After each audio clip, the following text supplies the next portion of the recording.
ప్రార్థనా సమయం అనే ఆధ్యాత్మిక కార్యక్రమానికి మిమ్మల్ని అందరినీ ప్రేమతో ఆహ్వానిస్తున్న నేటి ధ్యానము కొరకై యోహాను వ్రాసినటువంటి మొదటి పత్రికలో నుండి మొదటి అధ్యాయము 9వ వచనం చదువుకుందాం. మన పాపం మనం ఒప్పుకుని నీడల ఆయన నమ్మదగినవాడు నీతిమంతుడు గనుక ఆయన మన పాపములను క్షమించి సమస్త దుర్నీతి నుండి మనను పవిత్రులుగా చేయను.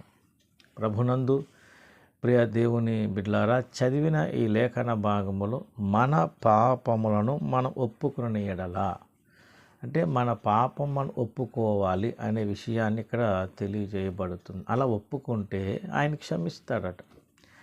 అంటే మన ఆత్మీయ జీవితము క్షేమాభివృద్ధిగా ముందుకు సాగాలంటే ఆ రక్షణానందం ఎల్లప్పుడూ కొనసాగి ఆత్మలో వర్ధిల్లాలంటే మనము ఈ జాగ్రత్త పాటించాలి. ఏం జాగ్రత్త అంటే ప్రతిరోజు మన పాపములు మనం ఒప్పుకోవాలి.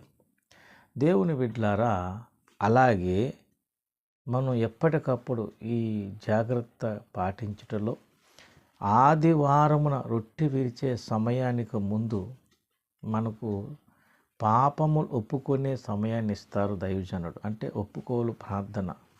హెచ్చరించబడిన వాక్యమును బట్టి ఇంకా మనలో ఏమైనా తప్పిదములు, దోషములు, వాక్యానికి వ్యతిరేకమైన పరిస్థితులు ఏమైనా ఉంటే హెచ్చరించబడిన వాక్యము ద్వారా మనము పాపములు ఒప్పుకొని యేసు రక్తములో కడగబడి అలాగున పవిత్రముగా, పరిశుద్ధముగా, యోగ్యముగా ప్రభు బలలో పాల్గొనాలి.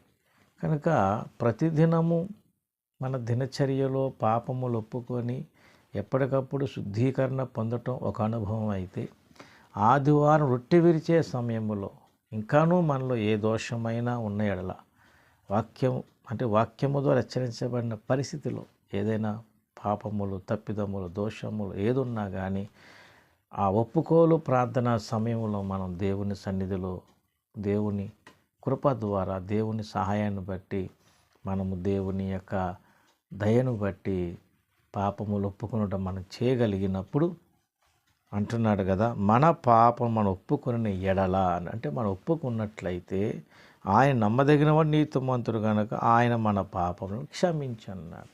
అంటే మన పాపములు క్షమించబడాలంటే ఒప్పుకునే మనసు మనకు ఉండాలి. ఒప్పుకోకుండా సమర్థించుకొని వాటిని మర్చిపోయి అలా వదిలేస్తే న్యాయపీఠం ముందు నిలబడతాయి.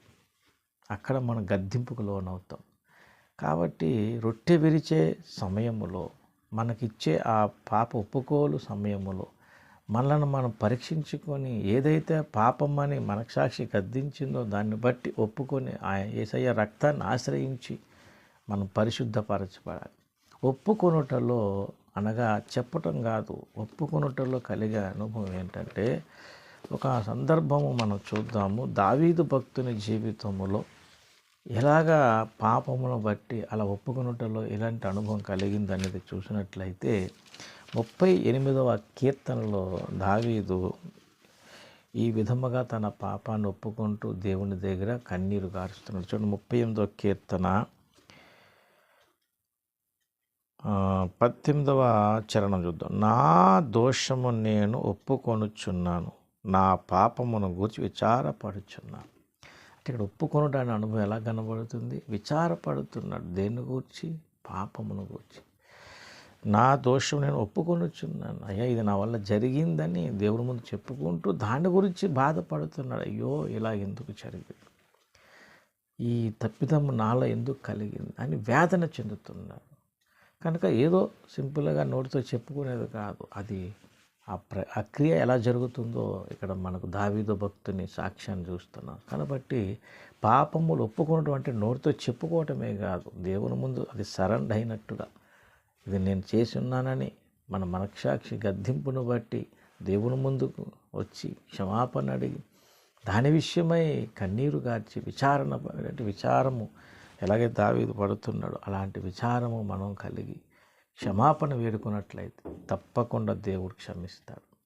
కాబట్టి ఈ ఉదయకాలమున దేవుని సన్నిధికి వచ్చి ప్రభురాత్రి భోజనములో పాల్గొనే ప్రతి ఒక్కరూ కూడా పాప ఒప్పుకోలు సమయంలో వాక్యం ద్వారా హెచ్చరించబడిన ప్రతి ఒక్కరము కూడా ఒప్పుకొని దాన్ని విడిచిపెట్టి యోగ్యముగా బలలో పాల్గొందాం. అప్పుడు దేవుని యొక్క సన్నిధి అనుభవించగలుగుతాం. ఎందుకంటే నన్ను తినువాడు నా మూలముగా జీవించునని యేసు ప్రభు వారు చెప్పిన ఆ దీవెన మనం పొందగలుగుతాం. కనుక ఈ సందేశం వింటున్న వారు ఆలోచించండి, జాగ్రత్తగా ఈ క్రమాన్ని పాటించండి. ప్రభు అనుగ్రహించే ప్రతి దీవెన మనం పొందగలిగి ప్రభువులో ముందుకు సాగలుగుతాం. అటు కృప దేవుడు మీకు నాకు అందరికీ దయచేయనుగాక. ఆమేన్. ప్రార్థన. పరిశుద్ధుడైన మా తండ్రి, సర్వశక్తిమంతుడైన ప్రభువా, ఈ సందేశం అందరిలోనూ ఫలింపజేసి మీరే మహిమగణత ప్రభావాలు పొందమని యేసు పరిశుద్ధ నామముని ప్రార్థన వేడుకుంటున్నాను తండ్రి. ఆమేన్.